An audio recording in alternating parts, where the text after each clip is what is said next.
Welcome to Exploration Dreamland, a quiet read aloud of the writings of explorers of the real world and the worlds of imagination. Drop anchor, relax into your comfortable bunk, and drift off to Dreamland with us as we read a lightly edited version of Pioneer Work in Opening the Medical Profession to Women, Autobiographical Sketches by Dr. Elizabeth Blackwell, published in 1895. The book will be read in order, so if you would like to begin at the beginning, please start with Season 2, Episode 26. If you would like to stay in touch between episodes, you can follow us on Instagram, Twitter, or Facebook at Exploration Dreamland. If you would like to recommend a text, please email us at explorationdreamland, all one word, @gmail.com. You can also find our episodes on YouTube. Please subscribe or follow and review us wherever you find us. Your actions will help others find us too. Now, take a deep breath in, and as you exhale, relax any tension in your muscles.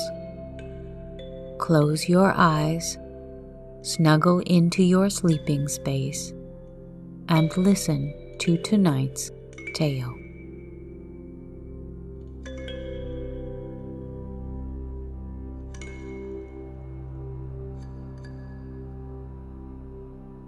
Letters written home at this date indicate the vivid interests of the time.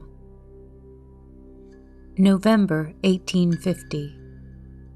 Dear E., the great topics of the day here are the Great Industrial Exhibition and Popery. On November 5, the bells were ringing and the boys hurrahing for Gunpowder Plot Day.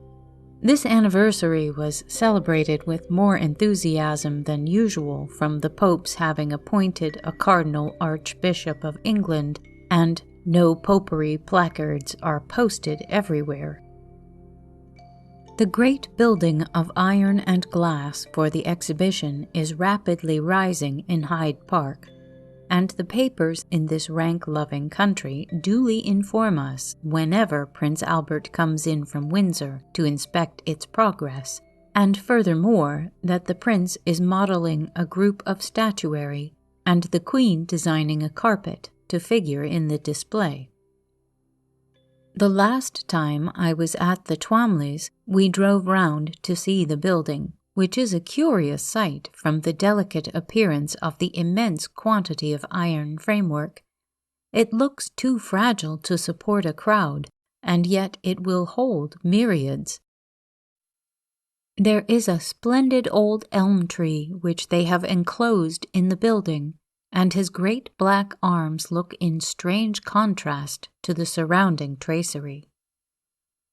December 24, 1850. Dear M., I was just stretching myself after breakfast and thinking that I must put on my boots and turn out into the horrible fog that was darkening daylight when your welcome letters came, and it being holiday time, I treated myself to an immediate perusal. I must beg you not to imagine me sitting in a large bare room in an inn. The term inn is only applied in this case to a particularly quiet and respectable little street. The term Inns of Court means a number of buildings round an open court, withdrawn from the street, entered by an arched passage under some house, and used now or at some former time for law purposes. That was the origin of Thavies Inn.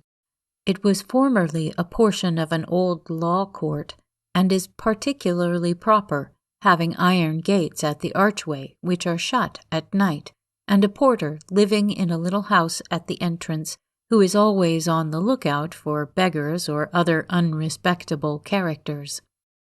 And the way in which a little barrel organ that has managed to slip in is shut up at the first bar has always amused me and provoked me at the same time. The room also, which was bare enough at first, has assumed a much more homelike aspect since two young friends sent me some pictures to hang on the walls, and a portfolio of paintings with a little stand on which to place a new one every day. And having turned the sideboard into a bookcase, I can assure you it looks quite comfortable when I have drawn the round table to the fire and settled down for the evening. Your letter alludes to many topics of interest. First of all, this Women's Rights Convention held at Worcester, Mass. I have read through all the proceedings carefully. They show great energy, much right feeling, but not, to my judgment, a great amount of strong, clear thought. This last, of course, one ought not to expect in the beginning, but in my own mind I have settled it as a society to respect, to feel sympathy for, to help incidentally, but not, for me, to work with body and soul. I cannot sympathize fully with an anti-man movement. I have had too much kindness, aid, and just recognition from men to make such attitude of women otherwise than painful, and I think the true end of freedom may be gained better in another way. I was touched by the kind remembrance of WHC, which placed my name on the Industrial Committee, and if I were in America, and called on to attend, I should certainly send them a note full of respect and sympathy. But I must keep my energy for what seems to me a deeper movement. But I think you did perfectly right to act on the Education Committee, and if I can send you any information, I will gladly do so. But I feel a little perplexed by the main object of the convention. Woman's rights. The great object of education has nothing to do with woman's rights or man's rights, but with the development of the human soul and body. But let me know how you mean to treat the subject, and I will render you what aid I can. My head is full of the idea of organization, but not organization of women in opposition to men. I have been lately meditating constantly on this idea, and seeking some principle of organization which should be a constantly growing one until it became adequate to meet the wants of the time. This horrible fact of immorality has weighed upon me fearfully since I came to London, for I believe in no city in the world does it show itself so publicly as it does here. In Paris, it is legalized and hidden, and is recognized and profitable as a branch of the government. In the United States, it is not so old and widespread, but here in London it has been let alone, has taken an unrestrained course, exists to a fearful extent, and shows itself conspicuously in its lowest form. At all hours of the night I see groups of our poor wretched sisters standing at every corner of the streets, decked out in their best, which best is generally a faded shawl and even tattered dress, seeking their wretched living, and many aching hearts I have seen looking through the thin, hungry features. But I will not pain you farther. You know the general fact, though you have never had it pressed home to you in 1,000 ways, as I have. My great dream is of a grand moral reform society, a wide movement of women in this matter, the remedy to be sought in every sphere of life, radical action, not the foolish application of plasters that has hitherto been the work of the so-called moral reform societies. We must leave the present cast away, but redeem the rising generation. In my own mind, I have divided my union into many branches, several of which I see Mr. Channing has proposed for this Women's Rights Society. Education to change both the male and female perverted character, industrial occupation, including formation of a priesthood of women, colonial operations, clubs, homes, social unions, a true press, and many other things have been among my visions, and the whole so combined that it could be brought to bear on any outrage or prominent evil. In England, I should seek to interest the Queen and place her, as the highest representative of womanhood, at the head of this grand moral army. Indeed, many of my modifications naturally fit themselves to English society, which is immediately around one. When I return to America, of course the European mold of my thoughts will drop off and fit itself to the New World, but it never can be an anti-man movement. One thing now pleases me much. All the women seem to like me, from the aristocratic Miss Montgomery, bosom friend of one of the Queen's maids of honor, down to the humble sisters of the hospital. All welcome me, and many with enthusiasm. I have passed several delightful evenings with Mrs. Follen, Mrs. Jameson, and the Chapmans. The De Morgans, Morels, and many others are unceasing in their kindness. I find these people varying in religion and everything else, but all alive and open to progressive ideas, if they are not shocked back. There seems to be a very large class of this kind, who are not united in any special effort, but in whom the true ideas are germinating, which will sometime, perhaps in their children, for things move slowly in England, reach a perfect development. It is my impression, for I ought only to put it in that modest form, that the corresponding class in America is less humane, more addicted to money-getting and party spirit, and that reform ideas in America are much more talked of, but less acted on. April 4, 1851. Dear E., I have been very gay lately, with so many social entertainments. One evening at the Honourable Miss Murray's, I saw the Duchess of Buckingham, Duke of Argyll, Marquis of Lansdowne, and many distinguished people, Sir Lyon Playfair, Sir John Herschel, the Speaker of the House of Commons, etc. But my studies go steadily on, and I do enjoy going round with Dr. Bailey. He is so gentle and friendly, and so learned in his art that he teaches me more than anyone else. I wish I could go round with him oftener.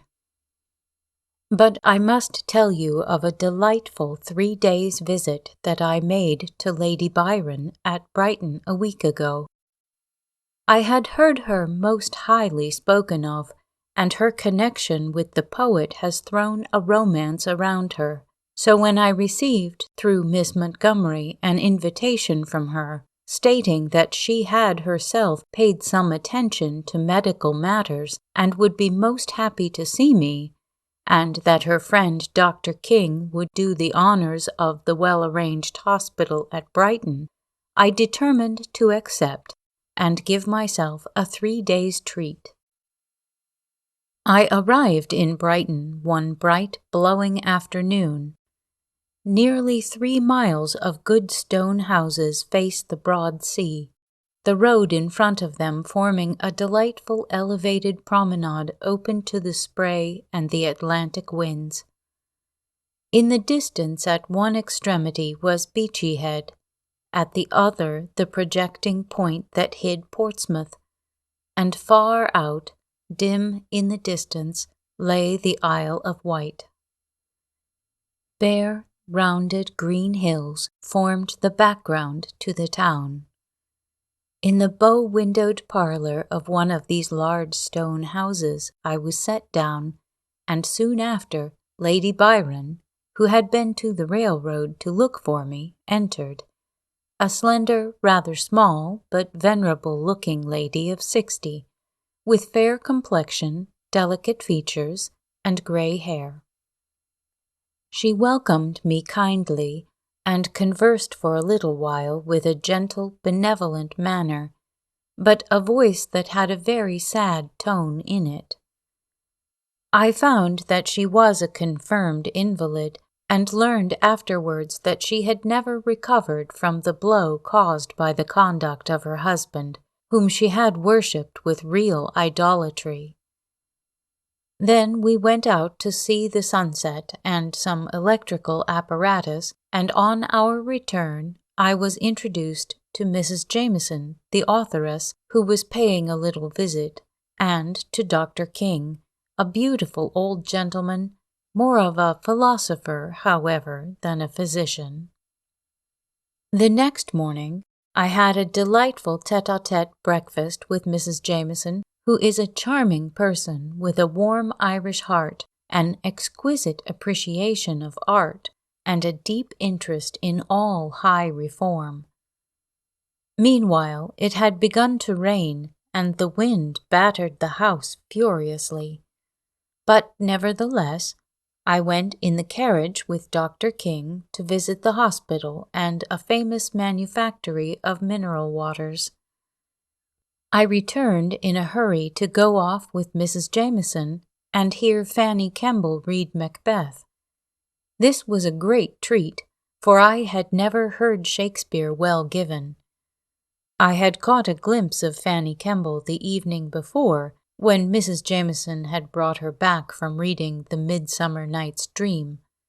She entered the parlor for a few minutes, throwing open the door and declaiming a tragic Shakespearean quotation, dressed in rose-colored satin, with a crimson mantle trimmed with white fur, a large bouquet in her bosom, her jet-black hair braided low down, with large black eyes, and a grand, deep-toned voice. She sat on the sofa beside Lady Byron, a most strange contrast. She was really magnificent in Macbeth, dressed in black velvet trimmed with ermine, and Mrs. Jameson, who sat beside me, was in raptures. The longer I saw Lady Byron, the more she interested me.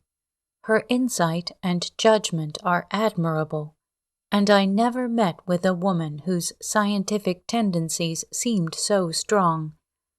She seemed well versed in medicine, and was her own physician, having consulted many physicians who were quite unable to aid her.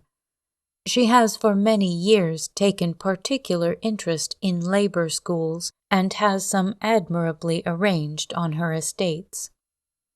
I much enjoyed my conversation with her, for she has a rare intelligence and a long experience. On Sunday she took me to hear a most eloquent preacher, a Mr. Robertson, who preached on the wisdom of Solomon and Christ. He is now in the established church, but will, I imagine, soon work himself out, for he is continually progressing and has already drawn upon himself much persecution from his professional brethren. I certainly never heard his equal in torrent-like eloquence. It was quite a flood. How gloriously the wind howled round the house at night! As I lay in bed and listened to the wind and the heavy swell of the waves, it was delicious. There is a pier built far out into the water as a private promenade. I had a beautiful walk there all alone one evening at sunset as the tide was coming in. On Sunday afternoon I was obliged to leave my new friends. Lady Byron, in a purple velvet mantle lined with white silk, a rich dress, and a purple satin bonnet trimmed with black lace, escorted me to the cars and put me into the second class, which economy obliged me to take. With the most hearty shake of the hand we parted, and we have exchanged several notes since I returned, for, as I said, she interests me, and I want to know more of her. I have a standing invitation to Mrs. Jameson's Thursday evening meetings, of which I shall try to avail myself frequently. Life opens to me in London, social life particularly, but I am looking with pleasure to my return. I am too impatient to begin my practical career to be able to stay anywhere much longer where that is not to be commenced. April 7. Miss Murray invited me to see the Queen's favorite little German baron, but I did not accept, for to go such a distance on foot or in omnibus in my silk dress, to meet people with whom I should probably have little sympathy, and to whom I should only seem a quiet, ill-dressed person, seemed to me foolish. Spent the evening at Mrs. Follen's. Miss Montgomery told me a very strange story of her father's double appearing to her and her brother when they were children, playing together during his absence in London.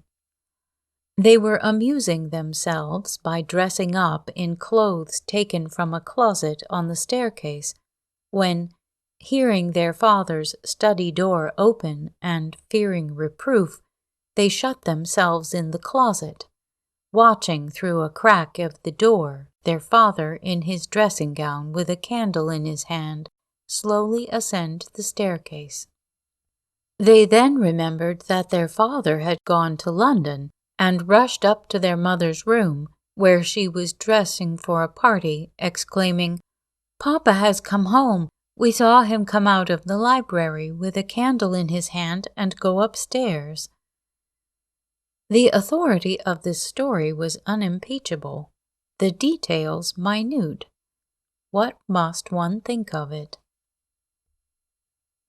April 17. Went down with my friend Florence to Embley Park. The laurels were in full bloom. Examined the handsome house and beautiful grounds. Saturday, a perfect day.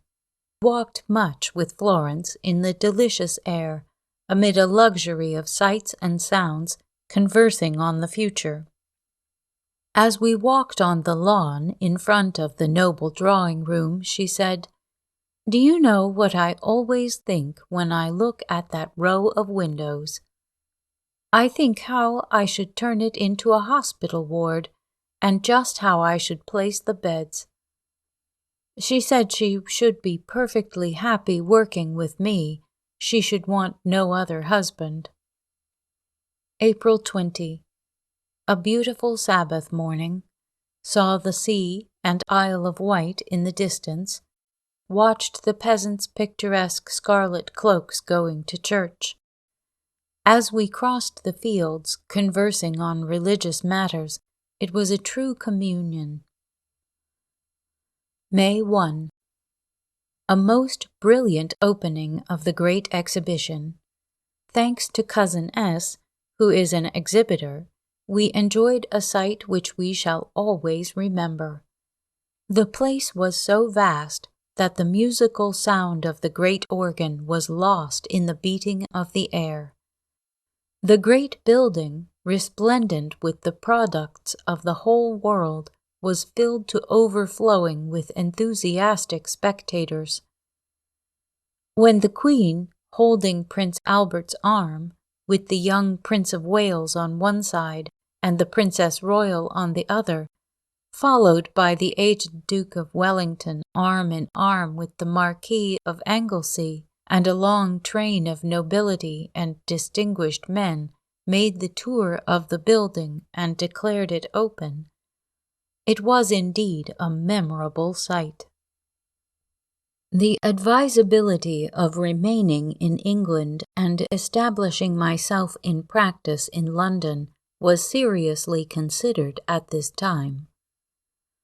Under other circumstances, I should gladly have made the attempt, for I was strongly attached to my native land. But I was extremely poor, with no capital to fall back on, and with a great horror of running into debt. Neither had I any circle of family friends to aid me, and whilst I saw the importance of a settlement in London, I realized also its difficulties. Meanwhile, the years of my study in America had produced their effect there. Popular feeling had sanctioned the effort. In both Philadelphia and Boston, attempts were being made to form schools for women. My sister Emily also had adopted the medical life. She had entered the Medical College of Cleveland, Ohio, and was looking forward to joining me ultimately in the medical work. My own family, also, to whom I was warmly attached, were fully expecting my return.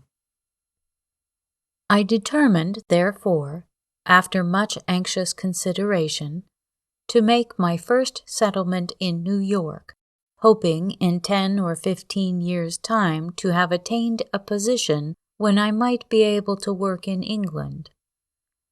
The parting from English friends and opportunities was a painful one. London, May 5. I gave the day to Florence, who is about leaving, uncertain whether she will see me again. We heard Mr. Ellis lecture at the National Association on Political Economy. We also visited the Verrill Hospital, but were not favorably impressed by the judiciousness of the exercises. Dined with her at the Bracebridges, and parted from her with tears. May 20. Visited Guy's Hospital, Dr. Oldham doing the honors most kindly. The museum is the best for study that I have yet seen. There are about 600 beds in the hospital. 20 are for midwifery, especially under Dr. Oldham's care, providing about 1,800 cases in the year, and looked after by 4 young students who are maintained by the hospital for that purpose. There was a room especially devoted to electrical treatment. The whole establishment bore the marks of wealth. July 15. Wished Dr. Oldham good-bye, who expressed great friendliness, wished to see my sister should she visit England, and offers to make an application for admission to Guy's Hospital. July 17. Said good-bye to Mr. Paget, Dr. Burrows, Dr. Hugh, etc. In fact, cut my connection with the hospitals. Did it with much regret. All were extremely kind, expressing the utmost interest and respect for the work. Mrs. Paget introduced me to a lady as a benefactor to the race, and hoped to hear of me through Mr. Paget. He spoke of the perfectly satisfactory nature of the experiment, and that it may be done by another lady under similar circumstances, but not as a simple student, he thinks. Dr. Burrows also was extremely friendly, and paid me indirectly the highest compliment, as having established a principle for others by the success of my laudable enterprise. He thought that quite a new idea had been gained in this matter, which would help anyone else in the future. I found also, with mingled sadness and triumph, that now I might do anything I pleased at St. Bartholomew's. They have learned to know and welcome me as I am going away, and are, as Mr. Paget said, sorry to lose me. Last days in England. Farewells. Saturday, July 19, 1851. I have wished all good-bye, and am now ready to go. Much as I regret England, my deepest feelings are with my work, which I always carry with me. Bessie P. spent part of the day with me. We parted with a few cheerful words, but I saw her face color with emotion as she looked back and saw me watching her from the door. Beautiful, true heart, it grieves me deeply to part from her. Monday, 21st. Left London at 7 o'clock. A turned from me in tears. I felt very sad as I looked at her thin face and thought of all she has suffered and will suffer. In the evening, I met a cordial welcome at Dudley. Howie and I made an expedition to Worcester and Malvern. It gave us an opportunity for much intimate conversation. We had lovely weather and found the country exceedingly beautiful. Rode up the Worcestershire beacon on donkeys, eating, talking, and laughing at our entanglement with other parties, and enchanted with the prospect. There was a tent on the hill and parties dancing. We slid all the way down and walked by Gully's and Wilson's water-cure establishments, visited the noble old Worcester Cathedral, but looked in vain for our crest of arms, said to be there on the windows. Went over Granger's china manufactory. The production of cups and saucers on the wheel was like magic. To Liverpool, but found the ship would not sail until Saturday. The very sight of it made me sick, so Cousin S. accompanied me to Manchester, where we had a very interesting visit. Mr. Wilson, an intelligent businessman, escorted us over a large cotton manufactory.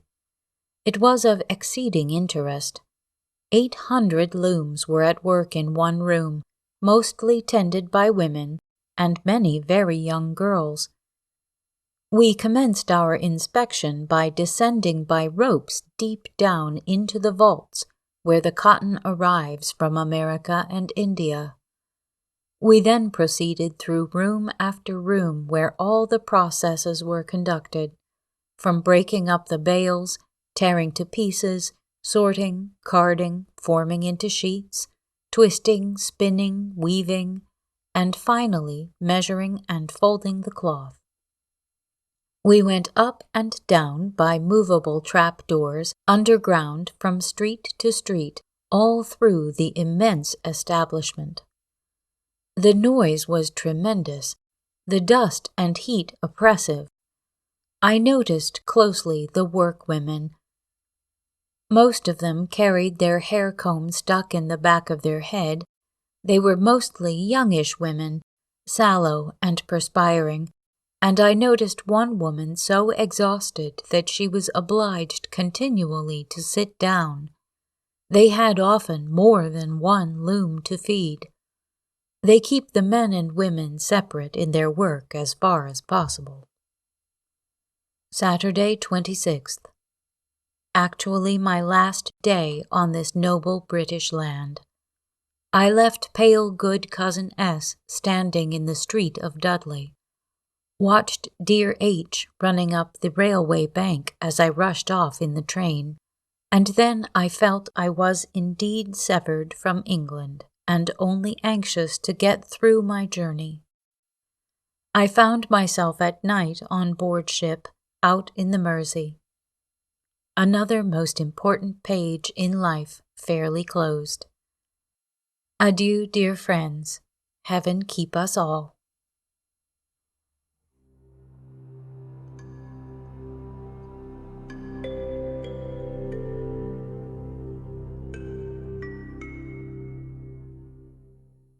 Chapter 5. Practical Work in America. The first 7 years of New York life were years of very difficult, though steady, uphill work.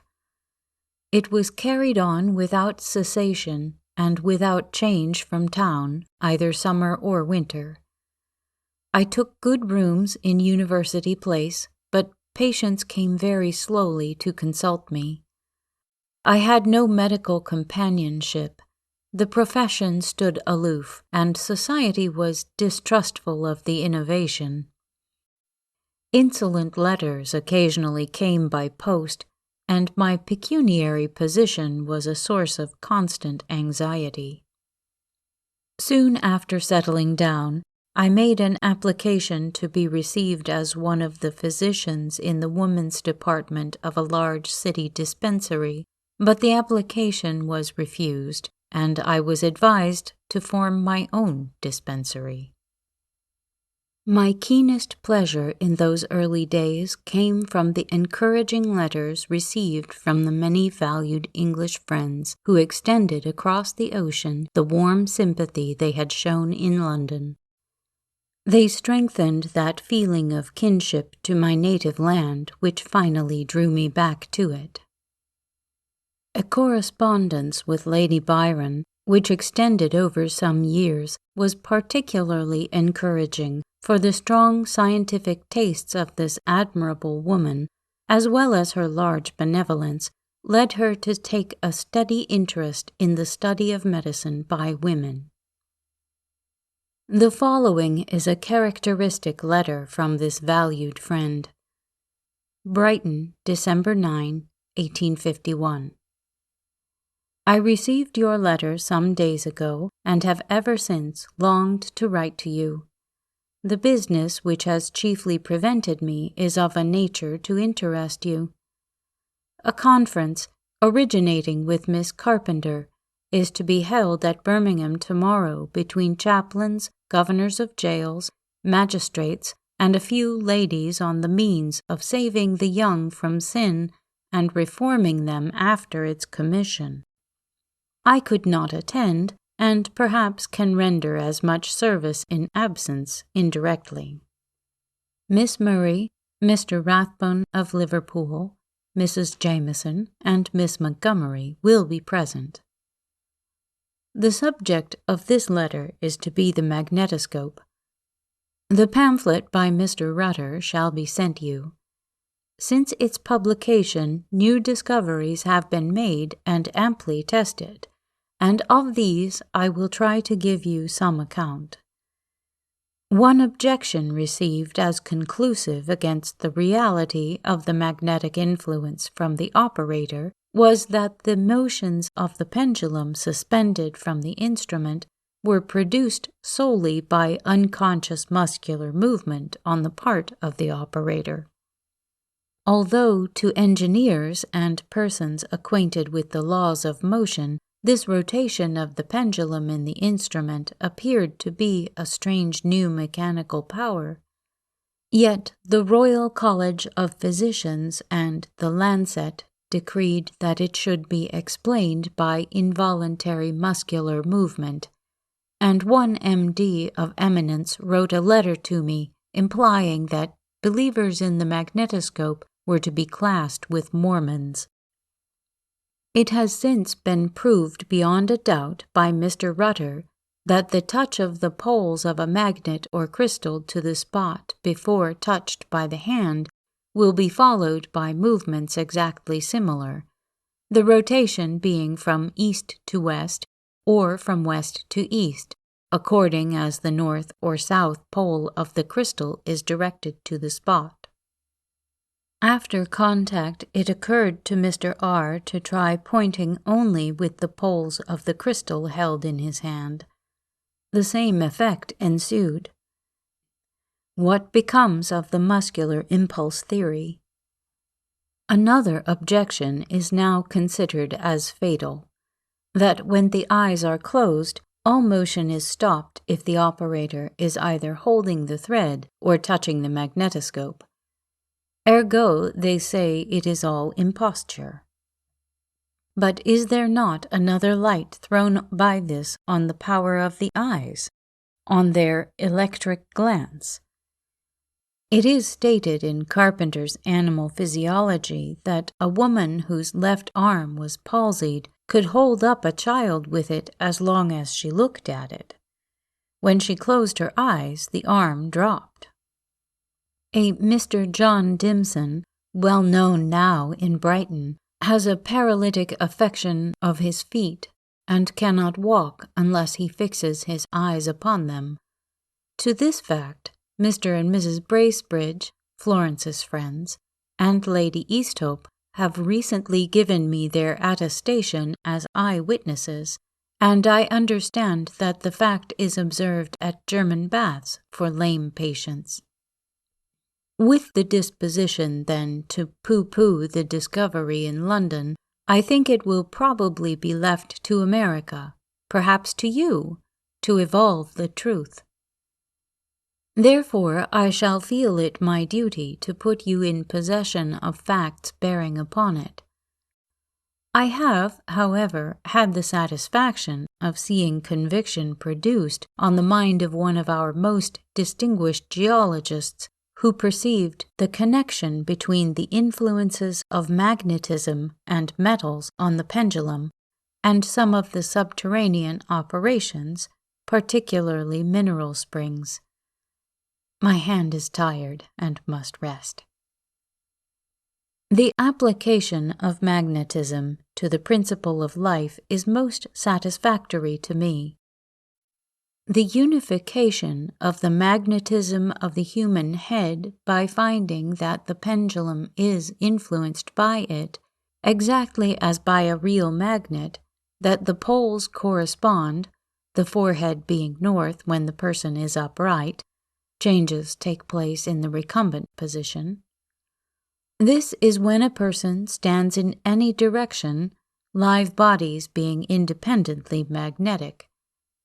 It is the case even with an egg new laid. After boiling, that power ceases, and it is a magnet only by induction, like any other inorganic matter. In trying experiments, the feet must not be crossed, nor the legs, nor the hands clasped, nor thumbs joined. These attitudes all occasion the motions to stop, for they complete this circuit, analogous to electrical phenomena. After all, I have not told you what appears the most curious fact in its consequences, that, as far as yet tried, the body loses its influence on the magnetoscope in sleep. Its polarity is gone, as in death. Twin brothers. On reading over what I have written, I perceive a want of explicitness, which I hope the pamphlet will make up. I will divide it into sheets to be sent in letters. With a strong feeling that the ocean is not distance, yours most truly, A.I. Noel Byron. At this time, I employed the leisure hours of a young physician in preparing some lectures on the physical education of girls, which were delivered in a basement Sunday school room in the spring of 1852. These lectures, owing to the social and professional connections which resulted from them, gave me my first start in practical medical life. They were attended by a small but very intelligent audience of ladies, and amongst them were some members of the Society of Friends, whose warm and permanent interest was soon enlisted.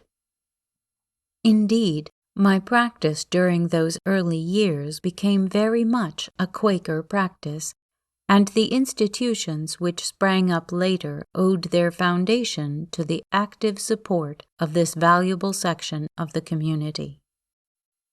The family of Mr. Stacy B. Collins, a highly respected member of the Society of Friends, will always be affectionately remembered. They first engaged me as the family physician. The granddaughter, now Dr. Mary B. Hussey, was my first baby, and a warm friendship continues into the third generation. The names also of Robert Haydock, Merritt Trimble, and Samuel Willets will always be gratefully remembered in connection with this movement in New York. These well-known and highly respected citizens, with their families, gradually became our most steadfast friends. My first medical consultation was a curious experience. In a severe case of pneumonia in an elderly lady, I called in consultation a kind-hearted physician of high standing who had been present in Cincinnati at the time of my father's fatal illness. This gentleman, after seeing the patient, went with me into the parlor. There he began to walk about the room in some agitation, exclaiming, "A most extraordinary case. Such a one never happened to me before. I really do not know what to do." I listened in surprise and much perplexity, as it was a clear case of pneumonia and of no unusual degree of danger, until at last I discovered that his perplexity related to me, not to the patient, and to the propriety of consulting with a lady physician. I was both amused and relieved. I at once assured my old acquaintance that it need not be considered in the light of an ordinary consultation if he were uneasy about it, but as a friendly talk. So finally he gave me his best advice, my patient rapidly got well, and happily I never afterwards had any difficulty in obtaining a necessary consultation from members of the profession. In 1852, warmly encouraged by Mrs. Dr. Bellows, I published the lectures I had given under the title The Laws of Life in Reference to the Physical Education of Girls. This little work was favorably regarded by physicians. It drew forth an encouraging letter from the dean of my college, to my very great gratification. It also happened to fall under Mr. Ruskin's notice and gained his valuable commendation. Being still excluded from medical companionship and from the means of increasing medical knowledge which dispensary practice affords, I finally determined to try and form an independent dispensary. In 1853, with the aid of some of my friends, a small room was engaged in a poor quarter of the town near Tompkins Square. One of my Quaker friends, Mrs. Cornelia Hussey, actively assisted in arranging drugs, covering a screen, etc. This dispensary, afterwards moved to 3rd Street, was opened 3 afternoons in each week, and I had the satisfaction during the following 2 years of finding it welcomed by the poor and steadily enlisting a larger circle of friends. In 1854, the Act of Incorporation for an institution where women physicians could be available for the poor was obtained, and a few well-known citizens consented to act as trustees. The first annual report of this modest little dispensary is given in the appendix. From this very small beginning have gradually arisen the present flourishing institutions of the New York Infirmary and College for Women. Appendix. First Annual Report of the New York Dispensary for Poor Women and Children, 1855. The design of this institution is to give to poor women an opportunity of consulting physicians of their own sex. The existing charities of our city regard the employment of women as physicians as an experiment, the success of which has not yet been sufficiently proved to admit of cordial cooperation. It was therefore necessary to form a separate institution which should furnish to poor women the medical aid which they could not obtain elsewhere.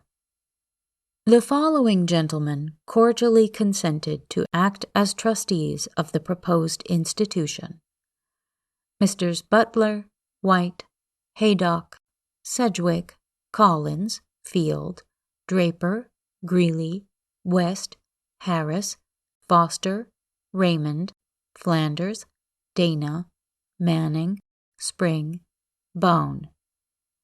Consulting physicians: Drs. Kissam, Parker, Cammon, Taylor. Attending physician: Dr. Elizabeth Blackwell. Messrs. Sedgwick and Butler kindly procured an act of incorporation. A meeting for organization was held on January 30, 1854. A constitution and bylaws were adopted, and the following members were appointed an executive committee to transact the business for the year: Stacy B. Collins, Richard H. Bown, Charles A. Dana, Elizabeth Blackwell, Charles Foster. The 11th Ward was chosen as the location for the dispensary, it being destitute of medical charity, while possessing a densely crowded poor population. The necessary rooms were found in 7th Street, near Tompkins Square, and were ready for the reception of patients in the month of March. The dispensary has been regularly opened through the year, on Monday, Wednesday, and Friday afternoons at 3 o'clock. Over 200 poor women have received medical aid. All these women have gratefully acknowledged the help afforded them, and several of the most destitute have tendered their few pence as an offering to the institution. With all these patients, the necessity of cleanliness, ventilation, and judicious diet has been strongly urged, and in many cases the advice has been followed, at any rate for a time. A word of counsel or information, too, has often been given to the destitute widow or friendless girl who was seeking work as well as health.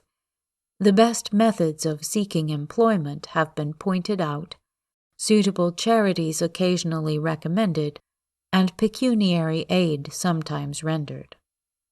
Since the double distress of commercial pressure and severe weather have weighed so heavily on the poor, many cases of extreme destitution have come to the dispensary. These have been chiefly emigrants, mostly Germans, without friends or money, and ignorant of the language. Several families have been visited where some member was sick and found utterly destitute, suffering from hunger, and though honest and industrious, disappointed in every effort to obtain work. To such families, a little help with money, generally in the form of a loan till work could be procured, has proved invaluable, and a small poor fund placed by some friends in the hands of the attending physician for this special object has saved several worthy families from despair and impending starvation. The dispensary has been removed since January 1, 1855, to number 150 3rd Street, between Avenues A and B, opposite the large Catholic church. All persons who are interested in its objects are cordially invited to call there. It will be open, as heretofore, from 3 to 5 o'clock on Monday, Wednesday, and Friday afternoons. Poor women and children may be sent from any part of the city to receive the medical aid of the dispensary, it being free to all. This institution was commenced by the subscriptions of a few friends. Its expenses have been kept within its means, but the power of doing good has necessarily been limited by the smallness of its funds. It is found desirable to enlarge its operations and place it on a permanent basis. For this purpose, the trustees wish to raise the sum of $5,000, and contributions are earnestly solicited.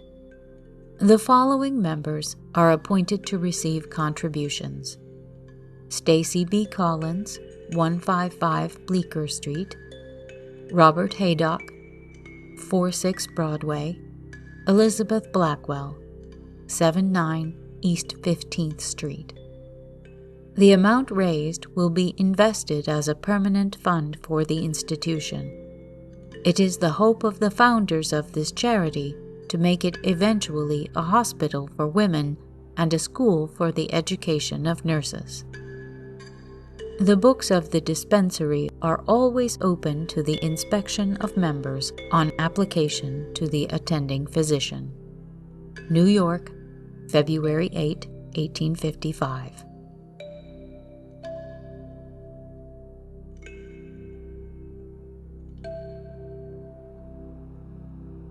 Stay tuned for the next segment from Pioneer Work in Opening the Medical Profession to Women by Dr. Elizabeth Blackwell. Please follow, rate, and review us on your favorite podcast app. Keep in touch with us on Twitter, Instagram, Facebook, or YouTube, and recommend us to anyone you know who could use a quiet break or a little help falling asleep. Exploration Dreamland is produced, edited, and hosted by me, Sarah Van Zaley. A big thank you to Project Gutenberg for helping me find this and many other interesting publications. Thanks also to Kevin MacLeod at incompetech.com for providing the theme music for this show. The title of this piece is Kalimba Relaxation Music, if you would like to visit his website to hear it in its entirety. Sweet dreams.